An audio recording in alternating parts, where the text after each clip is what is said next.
Hello साथियों, मैं आप सभी का साथी विपिन मौर्य आप सभी का अपने YouTube channel Hindi classes bye Vipin sir पर स्वागत, वंदन, अभिनंदन करते हैं। जैसा कि आप लोग जानते हैं, सीटेट 2022 आपके क्लास लेकर हम उपस्थित हुए हैं YouTube पर आपको शिक्षण शास्त्र का, जिसमें हिंदी भाषा के शिक्षण शास्त्र के अंतर्गत आपके 15 प्रश्न आते हैं और जिसमें आप लोग को हम एक वीडियो आपको हम पढ़ा चुके हैं, जिसके अंतर्गत सीटेट का भाग एक हम आप लोग को दे चुके हैं भाषाई कौशल का। यहाँ साफ साफ लिखा गया है, ठीक है, भाषाई कौशल।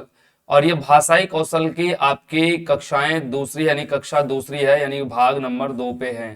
ठीक, उम्मीद करते हैं कि आप लोग को जो पहला भाग हमने आप लोग को पढ़ाया है, पहला भाग जो दिया है, वो आप लोग को अच्छा लगा होगा, समझ में भी आया होगा और नोट्स भी आपने बनाया होगा, बेहतरीन ढंग से आपने बनाया होगा, उम्मीद ही करते हैं। ठीक, तो आप लोग को भागों में विभक्त होते हुए आगे बढ़ते जाएंगे हम लोग, और बहुत ज्यादा समय नहीं लेंगे इसके लिए। बहुत जल्दी आप लोग का समाप्त हो जाएगा नवंबर महीने में आपका सीटेट का पूरा शिक्षण कौशल। और जो लोग नोट्स बना रहे हैं, बढ़िया से बनाते चलें और बहुत जल्दी से, बहुत कम समय में आपको बहुत बढ़िया तैयारी होगी। ठीक है, फिर हम प्रैक्टिस कराएंगे आपको। ठीक, और एक भाग में यानी कि जो पहला भाग हमने पढ़ा था, उसमें श्रवण कौशल आपको हमने पूरी तरह से डिटेल में आपको समझा चुके हैं। तो आज आपको आगे लेकर बढ़ेंगे मौखिक कौशल को, यानी कि अभिव्यक्ति कौशल को, यानी कि अभिव्यक्ति कौशल की अब हम लोग आगे चर्चा करते हैं। तो चलते हैं, शुरुआत करते हैं। कापी कलम उठा लीजिए। ठीक है, हो गया है आगाज, जिसका था आपको इतने बेसब्री से इंतजार, वो घड़ी आपके सामने आ चुकी है। तो चलिए देखते हैं। ठीक, तो हमारा जो दूसरा, भाई पहला तो हम लोग पढ़ चुके हैं, दूसरा हमारा है मौखिक अभिव्यक्ति। और यहां से लिखा है कौशल, और इसका मतलब होता है क्या, बोलना। ठीक है, मौखिक का मतलब होता है कि हम बोल रहे हैं, जैसे आप लोग सुने होंगे घर परिवार में कई जगह से, या स्कूल में आप लोग ने सुना होगा कई प्रकार से, जब छोटे थे अपने, तो आपने सुना होगा, जरूर सुना होगा। ठीक, ठीक है, चलो भाई, आज लिखिए पढ़िए नहीं, आप आज मौखिक प्रश्न पूछा जाए, मौखिक रूप से आप उत्तर दीजिए। तो मौखिक रूप का मतलब क्या होता है, बोलना। जैसे कि आप लोग से कभी भी पूछे कि मौखिक का मतलब क्या होता है, बोलना। और यहां से लिखा गया अभिव्यक्ति, और अभिव्यक्ति का मतलब जो होता है अभिव्यक्ति। ठीक है, और अभि उपसर्ग है और यहां से लिखा गया व्यक्ति। ठीक है, तो अभि का मतलब होता है सामने। अभि का मतलब क्या होता है, सामने। ठीक, हमारे सामने जो व्यक्ति है उसी के सामने हम लोग बोलेंगे। ठीक, बोलेंगे, चर्चा करेंगे, वही अभिव्यक्ति कहलाएगा। ठीक है, तो मौखिक का मतलब होता है बोलना। आगे चलिए, आगे हम बात करते हैं कि सबसे पहले जब बालक जन्म लेता, पूरी बढ़िया से हमने समझाया था आपको श्रवण कौशल। जब सबसे पहले आपके बालक जन्म लेगा, जन्म लेने के उपरांत वह सबसे पहला उसका जो काम होता है, पहले काम उसका होता है श्रवण का, यानी कि सुनने का। और जब थोड़ा सा 1 साल का, 1.5 साल का या 2 साल का होगा, तो वह धीरे धीरे धीरे धीरे बोलना प्रारंभ करेगा, और जिसको ही हम लोग कहते हैं मौखिक। अब बोलने के बाद बोलेगा, फिर इसके बाद फिर पढ़ेगा, और पढ़ने के बाद फिर क्या करेगा, लिखेगा। ठीक है, तो यानी कहने का मतलब है कि बालक जब सबसे पहले जन्म लेगा तो वह सुनेगा, और सुनने के बाद फिर वो बोलेगा। ठीक है, बोलने के बाद वो पढ़ेगा, अब पढ़ने के बाद क्या करेगा, लिखेगा। आप लोग दैनिक जीवन में आपने कई चीजें ऐसे आप लोगों के सामने गुजरी होंगी, आपने सुना होगा। ठीक, कि पहले आप लोग घर परिवार में सुने होंगे, पहले सुना करो फिर बोला करो। आपने सुना होगा। ठीक है, मान लीजिए मम्मी पापा आप लोग से कुछ कहें, आप लोग खड़ाक से जवाब दे देते हो, पूरी बात नहीं सुनते हो। तो मम्मी पापा आपसे जब कहते हैं तुरंत आंसर दे देते हो, पहले सुनो तो क्या हम कह रहे हैं, है ना भाई। तो पहले वो बोलते हैं कि पहले तुम सुनो, क्योंकि तुम अभी बोलने लायक नहीं हुए हो। तो सबसे पहला काम है तुम्हारा सुनने का, और सुनो, उसके बाद सोचो, और सोचो और समझो, उसके बाद जवाब दो, फिर उसके बाद बोलो। अब बोल लो, फिर पढ़ लो, फिर लिख लो। यही है मौखिक कौशल।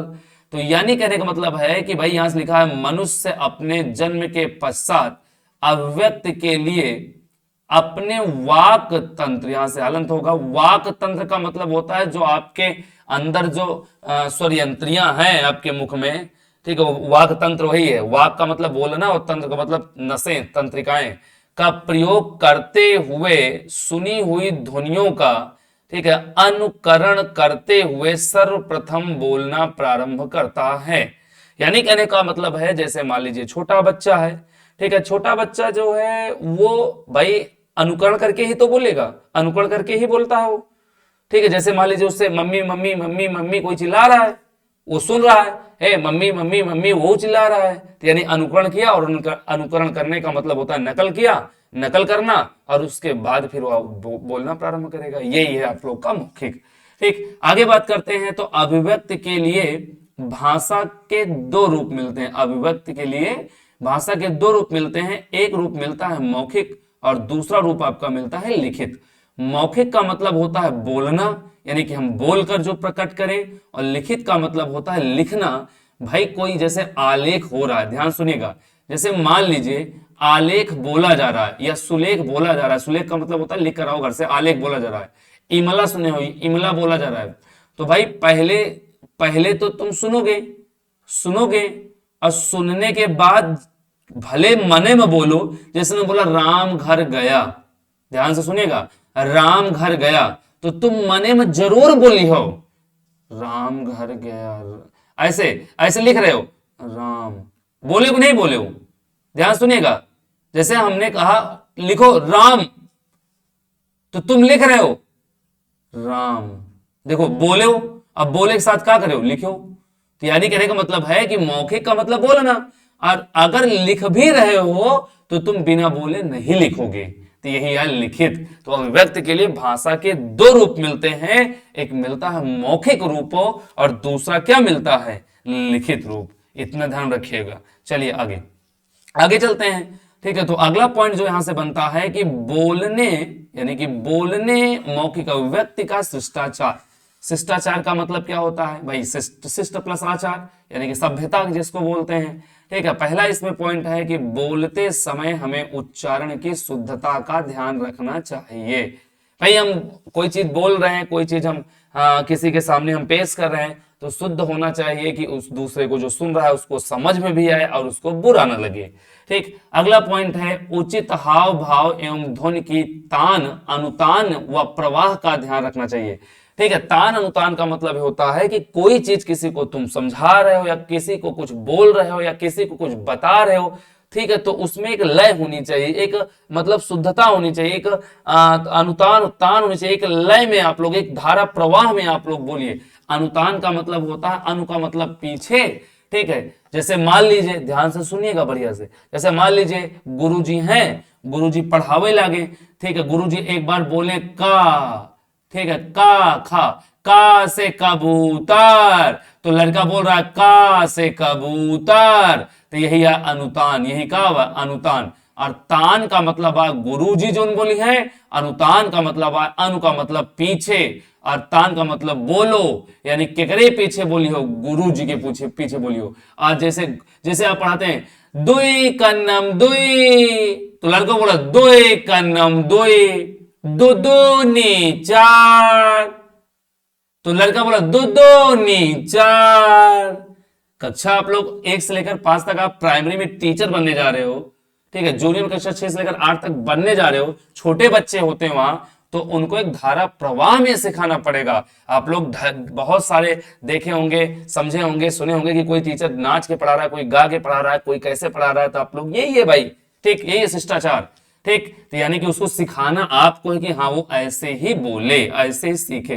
तीसरा, बोलते समय हमें श्रोता की मनोस्थिति एवं उसके भाषिक परिवेश को ध्यान रखते हुए भाषा शैली का चुनाव करना चाहिए। यानी कि श्रोता जिस स्थिति में है, अगर वह देसी भाषा से समझ रहा है तो उसको अब देसी भाषा में प्रयोग करिए, विदेशी समझ रहा है विदेशी में प्रयोग करिए, अंग्रेजी में समझ रहा है तो अंग्रेजी में समझाइए उसको, जैसे वो समझे वैसे तुम समझाइए, और उसी प्रकार वह बोलना चालू करेगा।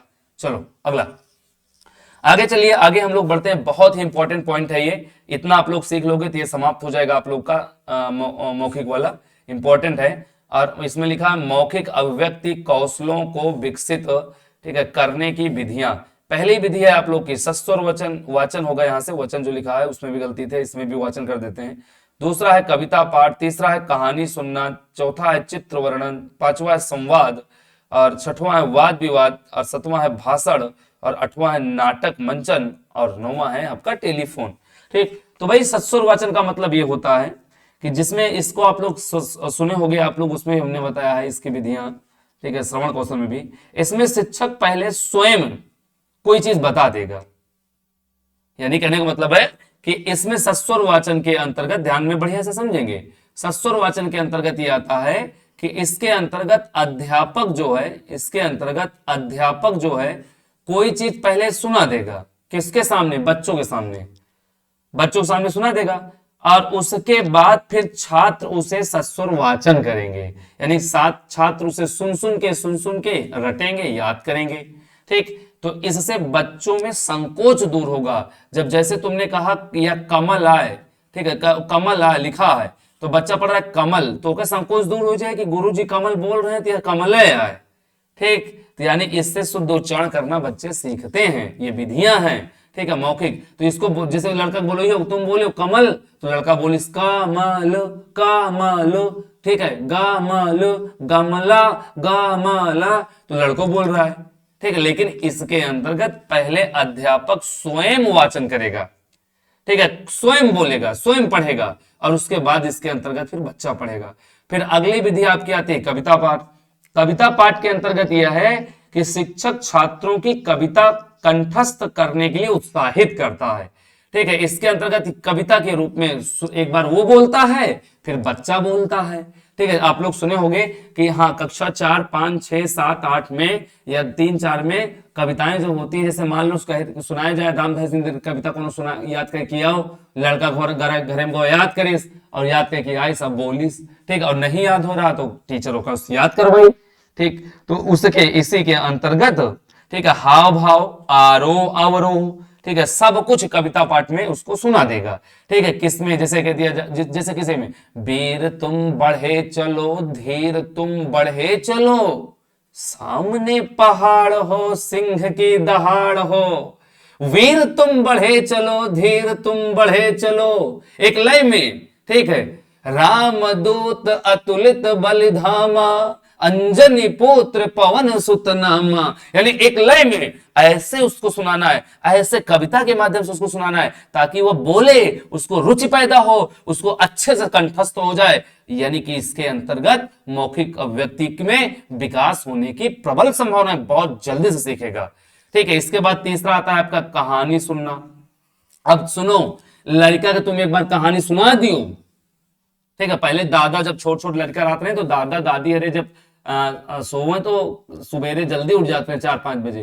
ठीक है, तो लड़का जाग जाता है तो कहानी सुनावत रहे, हम तो सब सुने हैं, बढ़िया सुने हैं। ठीक है, पता नहीं तुम सबने सुने हो कि नहीं सुने हो, तुम सुने हुई हो।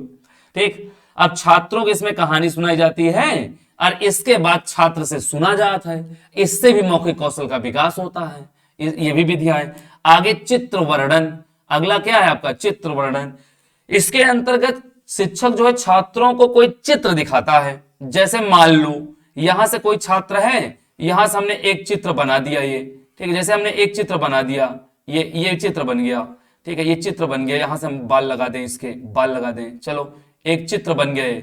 अब बच्चों के सामने पेश किया गया और बच्चों ने देखा, बच्चों से पूछा गया ये क्या है, तो बच्चा बोल रहा है ना, वो बोल रहा है, कह रहा है कि गुरुजी या आदमी आए, नाही गुरुजी या लड़का है, नाही गुरुजी या लड़की है। ऐसा लड़का कहा था ना, जी गुरुजी, यह लड़का इसने कहा था ना, 4, 5, 6, 7, 8 तक वाला। तो बताओ मैं बोले विकास हो रहा कि नहीं हो रहा। ठीक है, तो यह चित्र वर्णन, बाबू भैया यही कहा चित्र वर्णन। एक के बाद संवाद आवत है।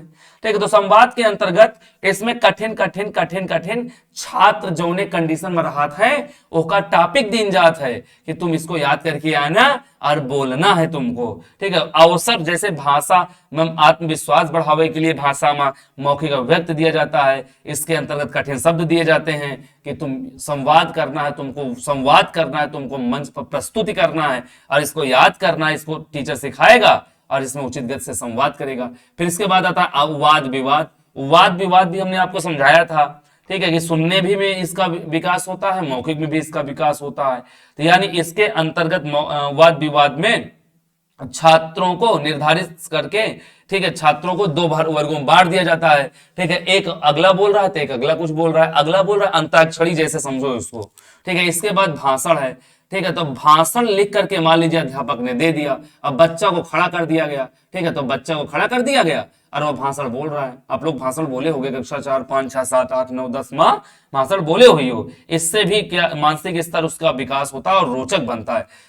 नाटक मंचन है, नाटक मंचन तो बहुत बढ़िया चीज है, हम तो करे हैं नाटक मंचन, बहुत बढ़िया बढ़िया, ठीक है, आप भी करे होंगे बहुत सारे लोग। तो नाटक मंचन में क्या होता है, मौखिक का विकास नहीं होता है क्या? बिल्कुल होता है, क्योंकि नाटक में बोलना पड़ता है।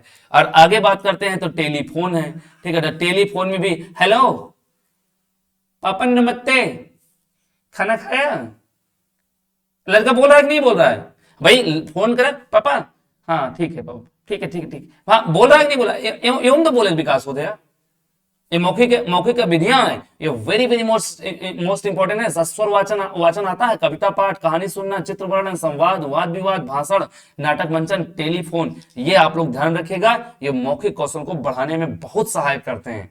ठीक, तो यहीं से मौखिक कौशल समाप्त होता है। इतना प्रश्न यहां से मौखिक कौशल से आपको पढ़ना है, इतने से प्रश्न बनता है, ठीक है, याद रखिए। तो हम लोग आगे बढ़ते हैं। अगला जो आप लोग का आता है, अगला आता है वाचन कौशल, ठीक है, हमारा आता है वाचन कौशल। मौखिक कौशल समाप्त हो गया, और वाचन कौशल को हम कहते हैं पठन कौशल, और इसी को कहते हैं क्या, पढ़ना। यानी कहने का मतलब है, इसका मतलब होता है क्या, पढ़ना होता है। क्या होता है, पढ़ना। यानी कहने का मतलब होता है, वाचन का जो अर्थ होता है, वाचन का मतलब होता है कि पढ़ना। ठीक, लड़का बैठेगा और लड़का पढ़ रहा है बैठ के, या स्कूल चला गया, स्कूल में गुरुजी पढ़ा रहे हैं और लड़का बैठ के क्या कर रहा है, पढ़ रहा है। यानी कहने का मतलब है, इसके अंतर्गत बच्चों को उच्च स्तरीय ज्ञान कराना पड़ेगा अब, ठीक है, उच्च स्तरीय व्यापार ज्ञान, मतलब उच्च स्तरीय ज्ञान कराना पड़ेगा, कि ताकि लड़का अपने आप ही पढ़ाए। ठीक, अब जैसे यहां से पढ़ेगा, बैठ रहा है, किताब देख रहा है, किताब देख करके पढ़ता रहेगा। ठीक, इसके अंतर्गत लिपि चिन्ह का ज्ञान होगा उसको। किसका ज्ञान होगा भाई, इसके अंतर्गत लिपि चिन्ह पढ़ेगा तो लिपि चिन्ह पहचानेगा, ठीक है, कि ये कामा है, कि अल्प विराम है, कि अर्ध विराम है, लिपि चिन्ह है।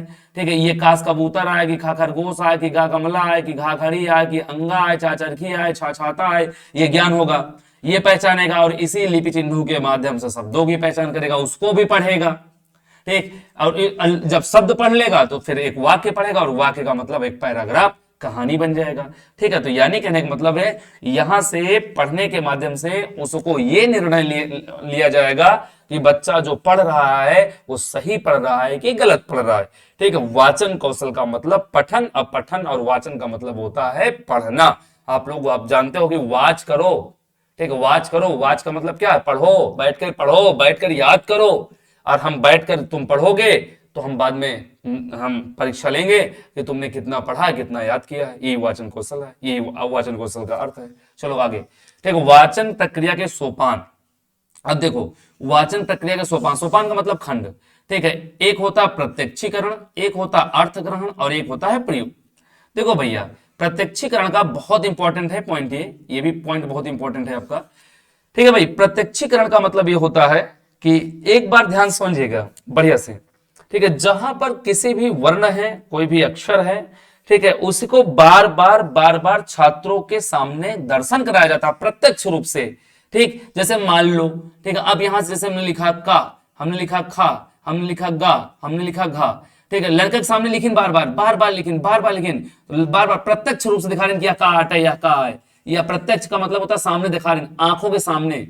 ठीक है, ये गा गमला है या घा घड़ी है, ये जा जहा जा या फा फल वाला फा है, एकदम प्रत्यक्ष रूप से दिखा रहे हैं, प्रत्यक्ष रूप से, ये प्रत्यक्षीकरण है।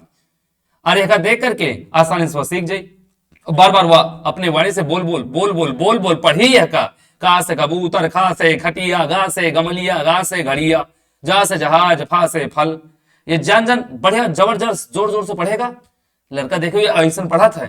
ठीक है, और इसके बाद जब इसका ज्ञान हो जाएगा, ठीक है, तो फिर यहां से अर्थ ग्रहण करना प्रारंभ करेगा, अर्थ ग्रहण करेगा। ठीक है, और अर्थ और प्रयोग कक्षा 6, 7, 8 में करेगा, और यहां से तो सीखेगा प्रत्यक्षीकरण कक्षा 1 से लेकर 5 तक। ठीक, तो इसके बाद हम बात करते हैं, जैसे मान लो हमने मिल लिया का मा लो, एक में मिला लिया। अब जब यहां से पढ़ लेगा कमल कमल कमल कमल कमल, तो अब वो अर्थ इसका जानेगी कमल का अर्थ क्या होता है। ठीक है, यही है आप लोग का क्या, अर्थ ग्रहण करना। यानी कहने का मतलब है कि इसमें शब्दों का उच्चारण करना ही नहीं, इसके अंतर्गत अर्थ के अंतर्गत शब्दों का उच्चारण करना ही नहीं, बल्कि अर्थ भी ग्रहण करना होता है। यह है अर्थ ग्रहण, अर्थ ग्रहण। बाकी आगे तीसरा आता है आपका प्रयोग। प्रयोग के अंतर्गत यह आता है कि मनुष्य जो कुछ सीखता है या बालक जो कुछ सीखता है जीवन में उसका प्रयोग करने के लिए सीखता है। जीवन में उसका प्रयोग करने के लिए सीखता है। यदि प्रयोग ही नहीं करना तो फिर सीखने की कोई आवश्यकता नहीं है। ठीक है भाई, अगर प्रयोग ही नहीं करना तो मत सीखो। ठीक, यानी कहने का मतलब जैसे मान लो, ध्यान सुनिएगा, जैसे मान लो कोई मैकेनिक है, गाड़ी की दुकान बना रहा है, गाड़ी बना रहा है, कोई मैकेनिक गया बना रहा है, वह सीखा नहीं पूरी तरह से, भाई उसको देख रहा है, सीख रहा है, और कोई दूसरी गाड़ी आई, ठीक है, अब उसको खोल फाल डालिस, अब बताओ प्रयोग तो कर रहा है वह कि हाँ हमें का प्रयोग करके काम बना डाओ। ठीक, यही प्रयोग करना, तो अब यही प्रयोग करेगा। ठीक, यानी कहने मतलब है कि अर्थ ग्रहण करेगा और यहां पर प्रयोग करेगा। मनुष्य जो कुछ सीखता है उसका जीवन में उसका प्रयोग करने के लिए ही सीखता है। जैसे तुम पढ़ रहे हो, तुम काहे लिए पढ़ रहे हो भाई? तुम नौकरी पाओ के लिए पढ़ रहे हो। ठीक है, तुम सीख रहे हो तो नौकरी के लिए सीख रहे हो, कुछ ना कुछ तो प्रयोग करिए हो ना, नौकरी के लिए प्रयोग कर रहे हो इसलिए सीख रहे हो। ठीक, उम्मीद करते हैं समझ में आया होगा। चलो अगला, आगे हम बात करते हैं। तो वाचन के जो प्रकार होते हैं, तो वाचन के दो प्रकार होते हैं। ठीक है, वाचन के प्रकार की बात करेगा तो वाचन के प्रकार दो होते हैं। ठीक है, एक होता है आपका सस्वर वाचन और एक होता है आप लोग का मौन वाचन। आगे चलिए भाई, सस्वर वाचन की हम बात करते हैं, एक मिनट। हाँ भाई चलो, सस्वर वाचन है और मौन वाचन है। सस्वर वाचन की बात करें तो यहां पर सस्वर का मिलेगा, इसको हम तोड़ेंगे, यहां सस्वर दूसरा हो जाएगा अब यहां से। ठीक है, अब यहां से हम बात करें तो ये टूटेगा सा और प्लस क्या टूटेगा, स्वर में टूट जाएगा। ठीक, और सा का मतलब होता है साथ साथ, सा का मतलब क्या होता है यहां से साथ साथ। ठीक, और स्वर का मतलब स्वर होता है। ठीक है, तो स्वर सहित पढ़ते हुए अर्थ ग्रहण करने को सस्वर वाचन कहते हैं। ठीक, यानी कहने का मतलब इसका मतलब होता है, इसका मतलब होता है स्वर सहित। ठीक है, स्वर सहित पढ़ते हुए, स्वर सहित, ठीक है, पढ़ते हुए, ठीक है, स्वर सहित पढ़ते हुए, ठीक है, अर्थ ग्रहण करने वाले को सस्वर वाचन कहते हैं। स्वर सहित पढ़ेंगे, इसको लिख लीजिएगा आप लोग। ठीक है, लिख लीजिए। ठीक है, स्वर सहित पढ़ते हुए अर्थ ग्रहण करने को सस्वर वाचन कहा जाता है। ठीक, और इसे ही वाचन की स्वर सहित पढ़ेंगे। ठीक, जैसे यहां से हमने कहा का लिखा है तो का में स्वर मिला हुआ है ना, स्वर सहित पढ़ेंगे। ठीक है, स्वर और व्यंजन दोनों। ठीक है, अब यहां से सस्वर वाचन जो है ना, याद रखेंगे, ये जो सस्वर वाचन है भैया, ठीक है, वाचन की प्रारंभिक अवस्था कहते हैं। ठीक है, इसे क्या कहते हैं? ठीक है, प्रारंभिक अवस्था, वाचन की प्रारंभिक अवस्था इसे ही कहते हैं, प्रारंभिक अवस्था। ठीक है, तो थोड़ा सा भाई ये पैड पर लिख कम पाते हैं तो इसलिए समझ जाया करो, बुरा ना मानना यार कि इनका लिखे नहीं आवत। ठीक है, तो थोड़ा बुरा ना माना यार भैया, बहुत बहुत बहुत पढ़ा रहे हैं, बहुत मेहनत कर रहे हैं, तो एक मलाल ना रखो बस। ठीक, और सस्वर वाचन भी दो प्रकार के होते हैं, सस्वर वाचन भी दो प्रकार के होते हैं। ठीक है, मौन वाचन आगे आपको बता रहे हैं। सस्वर वाचन देखिए यहां से दो प्रकार के होते हैं। ठीक है, यानी कहने का प्रारंभिक वाचन, यानी कहने का मतलब है कि ये वाचन की प्रारंभिक अवस्था है सस्वर वाचन, स्वर सहित पढ़ना है। एक होता है व्यक्तिगत वाचन और एक होता है सामूहिक वाचन। और व्यक्तिगत वाचन का मतलब आप लोग जानते हो कि जहां एक व्यक्ति द्वारा आवाज करते हुए पढ़ने को व्यक्तिगत वाचन कहते हैं। ठीक है, एक व्यक्ति के द्वारा, यहां से व्यक्तिगत का मतलब होता है एक व्यक्ति के द्वारा आवाज करते हुए। ठीक है, एक व्यक्ति के द्वारा आवाज करते हुए पढ़ेंगे, मौन नहीं करना है, यहां पे आवाज करना है। ठीक है, आप लोग सुने हुई हो तो, आप लोग प्राइमरी में जब पढ़े हुई हो तो गुरुजी पहले लाइन से खड़ा करवा देते हैं, बाहर बैठा देते हैं, तो आप लोग पढ़े हुई हो। ठीक है, और जोर जोर से पढ़ते रहो, 1 2 3 4 5 6 7 8 9 10 11 12 आवाज करके अकेले। सामूहिक का मतलब इकट्ठा, पूरी कक्षा इकट्ठा पढ़ाए। ठीक है, 2 या 2 से अधिक इसमें छात्र द्वारा आवाज सहित वाचन करेंगे, आवाज इसमें भी करना है, मौन नहीं रखना है। तो यही आप लोग का सामूहिक, आवाज इसमें भी करना है। 1 से अधिक रहेंगे, कुल मिलाकर चाहे 2 रहे चाहे 2 से अधिक रहे। ठीक, और सामूहिक वाचन छोटी कक्षाओं में ही कराया जाता है। ठीक है, ये जो सामूहिक वाचन कराया जाता है मेरे भाई, ये छोटी कक्षाओं में कराया जाता है, बड़ी कक्षाओं में, छोटी कक्षाओं में। ठीक, तो ये सस्वर वाचन, व्यक्तिगत वाचन दो और सामूहिक वाचन बांटा गया है, जहां पर एक व्यक्ति द्वारा आवाज करते हुए पढ़ा जाए। ठीक, और इसके बाद सामूहिक वाचन जो सामूहिक तरीके से पढ़ाया जाता है, छोटी कक्षाओं में कराया जाता है। और व्यक्तिगत वाचन जो है व्यक्तिगत वाचन को आदर्श वाचन भी कहते हैं। एक बात हम सब ध्यान समझेंगे, ठीक है, इसको हम आदर्श वाचन भी कहते हैं। इसको क्या कहते हैं, ठीक है, आदर्श वाचन। और आदर्श वाचन जो करता है, आदर्श वाचन शिक्षक करता है, ठीक है, आदर्श वाचन जो करता है ये शिक्षक करता है। एक बार ध्यान सुनिएगा भाई, ठीक है, ये शिक्षक के द्वारा किया जाता है।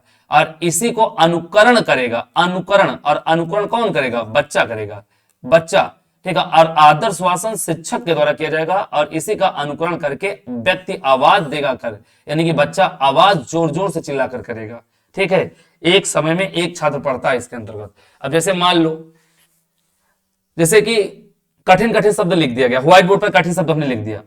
जैसे यहां से हमने, ध्यान सुनिएगा भाई, ठीक, जैसे हमने लिख दिया यहां से कमल लिख दिया, ठीक है, जैसे हमने यहां से गमला लिख दिया, ठीक है, और जैसे हमने यहां से घड़ी लिख दिया, और किसी एक छात्र को उठा लिया, और एक छात्र को उठा लिया और बुलाया व्हाइट श्याम पट पे, व्हाइट बोर्ड पे, हमने उससे डंडा दे दिया, कहा पढ़ो, तो लड़का पढ़ रहा है कमल गमला घड़ी, ठीक है।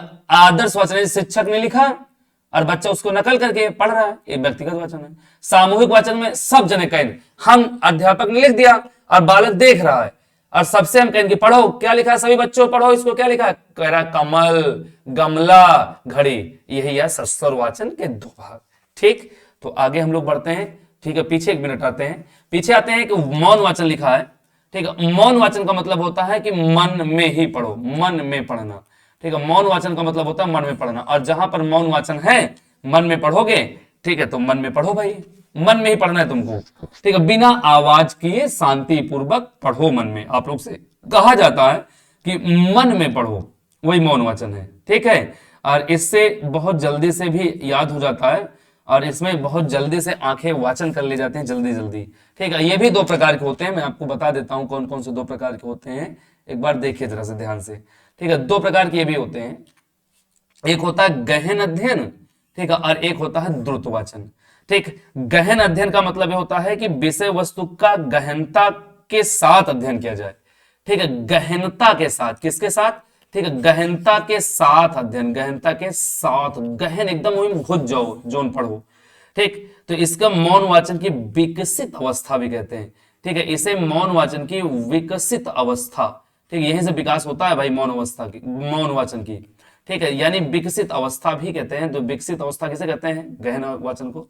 और द्रुत वाचन जो कहते हैं भाई, मौन रूप में तीव्र गति के साथ पढ़ने को द्रुत वाचन कहा जाता है, ठीक है। ये तीव्र अवस्था में, तीव्र अवस्था में, तीव्र अवस्था में, काका काका अंगा चाचा चाचाइया टाटा डराना टाटा डराना टाटा डराना टाटा डराना पापा यार, मतलब कहने का मतलब है कि तीव्र अवस्था में, तीव्र अवस्था में। और द्रुत का मतलब होता है बार बार पढ़ो, द्रुत का मतलब बार बार पढ़ो, एक प्रकार से निकलता है बार बार पढ़ो।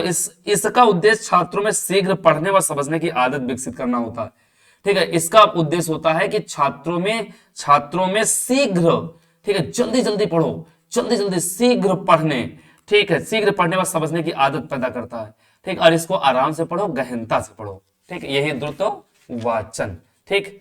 चलो भैया आगे, वाचन की विधियां देखो, ठीक, वाचन की जो विधियां हैं उनको एक बार समझ लीजिए, ठीक। यही आप लोग का अंतिम पॉइंट है, जितना भी पॉइंट है बहुत इंपॉर्टेंट है, ठीक। ये भी इंपॉर्टेंट पॉइंट है, इसको भी आप लोग पढ़ लीजिए तो जीवन में आप लोग सफल हो जाओगे, दोबारा वाचन नहीं पढ़ना पड़ेगा। पहली आपकी वर्ण विधि, वर्ण विधि का मतलब होता है कि एक एक वर्ण को श्यामपट्ट पर लिखकर उसका उच्चारण कराता है, ठीक, वाचन के लिए। इससे भी आप लोग की वाचन पढ़ने की क्षमता का विकास होता है कि अध्यापक एक एक वर्ण लिखेगा, का लिखेगा, खा लिखेगा, गा लिखेगा, छोटा लिखेगा, बड़ा लिखेगा और बच्चों से पढ़वाएगा। दूसरा है शब्द विधि, और शब्द विधि के अंतर्गत ये होता है कि शब्द विधि के अंतर्गत भाई इसको भी व्हाइट बोर्ड पर या तख्ती भी आप लोग जानते होंगे, ठीक है। प्रारंभ में बच्चों के शब्दों से परिचित कराया जाता है तथा इसमें विद्यमान की कौन कौन सा, यानी कि कमल कैसे बनेगा, ठीक। जैसे यहां से हमने कमल लिखा है तो कमल में कौन कौन सा वर्ण मिला है, का मिला है, ला, मा मिला है, ला मिला है, वर्णों का ज्ञान कराकर एक शब्द बनाएगा, इससे भी और उसके बाद बोलवाएगा। दूसरा वाक्य विधि, जब आपका भाई वर्ण जान गए, शब्द बांध जान गए, इन्हीं दोनों को मिलकर क्या बन जाएगा, वाक्य बन जाएगा। कमल का फूल खिला है, ठीक है, इसको भी पढ़वाएगा। ध्वनि साम्य विधि, यहां समझिएगा, बाकी ये तीन आसान है, ठीक है। ध्वनि साम्य विधि का मैं बात करूं तो इसके अंतर्गत ध्वनियों के शब्दों का एक साथ पढ़ाया जाता है, ध्वनियों का शब्दों के साथ ध्वनियों के शब्दों को एक साथ पढ़ा जाता है। समान ध्वनि के, ध्वनि साम्य, साम्य का ध्वनि का मतलब होता है अक्षर या वर्ण, और साम्य का मतलब होता है समान। ठीक है, और एक ही वर्ण का बार बार उच्चारण कराने से पर्याप्त अभ्यास हो जाता है। ठीक है, और चाहे जितना कठिन वर्ण हो आसानी से सीख जाता है। ठीक है, तो इसमें देखिए ध्वनि साम्यविद का मतलब एक प्रकार से फिर समझ लीजिए, ध्वनि के शब्दों को एक साथ पढ़ा जाता है। अब जैसे ही ध्वनि के शब्दों को एक समान, ठीक है, समान ध्वनि वाली, जैसे समान ध्वनि का मतलब जैसे हमने लिखा यहां से कल लिखा। ठीक है, अब देखो ये का भी छोटा है और ला भी छोटा है, तो ये समान ध्वनि वाले वर्ण हो गए ना। अब इसी को सिखाया जाएगा ध्वनि साम्य में। जैसे कल है, अब जैसे लिख दीजिए आजा, आजा, ये आ बड़ा है, ये भी बड़ा है। जैसे हमने लिख दिया यहां से, ठीक है, मन, अब यहां से ये देखो दोनों समान है। ठीक है, तो समान ध्वनियों वाले वर्णों को या शब्दों को एक समान वाले शब्दों को पढ़ाया जाता है, तो वही ध्वनि साम्य है। आगे कविताविद देखिए, तो कविताविद की बात करें तो जहां पर बच्चों की संगीत में स्वाभाविक रुचि होती है उनका कविता पाठ कराओ और धीरे धीरे शब्दों और वर्णों की पहचानने लगते हैं। ठीक है, अब बहुत सारे छोटे बच्चे होते हैं 3 साल 4 साल 5 साल, वो कविता याद कर लेती तो वहां से वर्ण पहचानने लगा थी। आगे साहचर्य, ठीक है, साहचर्य संगीत विधि, तो साहचर्य संगीत विधि का मतलब होता है कि इसके अंतर्गत जो होता है साहचर्य सहयोग। ठीक, इसमें सहयोग लिया जाता है। और सहयोग कैसे लिया जाता है? ठीक, इसमें भाई किसी भी चीज के चित्रों को कमरे में रखा जाता है। ठीक है, कोई भी मिट्टी का बना हो या कोई भी कागज का बना हो, कोई भी प्लास्टिक का बना हो। ठीक है, एकदम बोला जैसे जैसे मान लो, ठीक है, ये हमने कुछ बना दे रहे हैं, जैसे मान लो ये प्लास्टिक का गेंद बन गया, ये गेंद बन गया। ठीक है, जैसे मान लो ये बल्ला बन गया, ये बल्ला है। ठीक, ये लकड़ी का बल्ला है जो मैच जिससे खेलते हैं, गेंद बल्ला हो गया। ठीक, जैसे मान लो ये यहां से ये चिड़िया हम बना दे रहे हैं, एक छोटी सी चिड़िया। ठीक है, जैसे मान लो ये चिड़िया बन गई। ठीक है, ये चिड़िया है और ये पखना हम बना देते हैं यहां से। ठीक, और ये मान लो प्लास्टिक का है चिड़िया। ठीक, और आए आए बताएं, बच्चा का बुलाएं और बच्चे से पूछें, बच्चा बताओ ये कहा हुआ है, कहीं गेंद है, ये कहा हुआ है बैठा है, ये कहा हुआ है चिड़िया है। ठीक, ठीक है, तो अब इसे साहचर्य विधि कहते हैं। ठीक है, आगे हम बात करते हैं। तो बच्चों अगर मान लीजिए इसको नहीं जान पाते हैं तो जो चित्र है उसके नीचे उसका नाम लिख देते हैं। जैसे मान लीजिए गेंद है, तो हमने गेंद लिख दिया, तो बच्चा गेंद को देख करके यहां से आपके गेंद पहचान लेगा। बैट लिख दिया, ठीक है, बैट लिख दिया, तो यही है भैया साहचर्य संगीत विधि। और संयुक्त विधि की हम बात करें तो 7वां है और अंतिम है। ठीक है, तो इसके अंतर्गत भैया कि जो विधियां कोई भी पूर्णतः दोष मुक्त नहीं है, अतः जिस विधि में जो जो अच्छी बातें हो उनको ग्रहण कर लेना चाहिए। तो इस मिश्रित रूप को ही संयुक्त विधि कहते हैं। यानी कहने का मतलब है कि जितने भी विधियां आपने पढ़ा यहां से वर्ण से लेकर यहां तक, ठीक, अब इन्हीं विधियों को सबको इकट्ठा कर लो, और इकट्ठा कर लोगे तो वही क्या कहलाएगी? संयुक्त विधि कहलाएगी। वर्ण विधि, शब्द विधि, वाक्य विधि, ध्वनि साम्य विधि, कविता विधि, साहचर्य संगीत विधि, जितनी भी विधियां हैं सब आप लोग इसमें कंटिन्यू कर लो, इसमें सब कुछ बना लो और इसके बाद सब पूरा का पूरा मिला लो, ये संयुक्त विधियां हैं। ठीक है, तो मेरे भाई आप सभी प्यारे साथियों का, ठीक है, ये आपके 2 कौशल समाप्त होते हैं। एक कौशल आप लोग का मौखिक यानी कि बोलने का कौशल, और दूसरा है वाचन यानी कि पढ़ने का कौशल, पठन कौशल। ये आपके 2 समाप्त होते हैं ये दूसरे वीडियो में। एक कौशल और बचा है आप लोग का लेखन कौशल, इसको हम अगले पार्ट में फिर आपको देंगे, फिर पढ़ाएंगे। इतना आप लोग मन से आपने सुना है तो मन से आप लोग वीडियो को देख करके बढ़िया से आप लोग लिख लीजिए। और ये खाली यार तुम अगर लिखो या ना लिखो, लेकिन एक बार तुम मन से इसको वीडियो को सुन लो, देख लो, तो बहुत सारी चीजें आपको समझ में आ जाएंगी। प्रैक्टिस से साल करोगे तो पक्का 100% आपके प्रश्न सही हो जाएंगे। ठीक, तो सभी लोग एक बार वीडियो को शेयर करें, अगर अच्छा लगा हो बढ़िया से आप लोग पढ़ाएं, बढ़िया से आप लोग समझें और पढ़ें, और इसको शेयर करें, लाइक करें, कमेंट करें, और कमेंट करके जरूर बताएं कि कक्षा कैसी लगी, ताकि हमारा मनोबल बढ़े और अगली वीडियो पर हम लोग फोकस करें। ठीक, और बहुत कम ही मिलते हैं, कम मात्रा में आपके शिक्षा शास्त्र के वीडियो, तो इसलिए बनाया जा रहा है, प्रयास किया जा रहा है। पढ़िए, आगे बढ़िए, मिलते हैं फिर किसी वीडियो में, तब तक के लिए शुभकामनाएं, धन्यवाद, जय हिंद, नमस्कार, शुभकामनाएं, जय हिंद, जय भारत।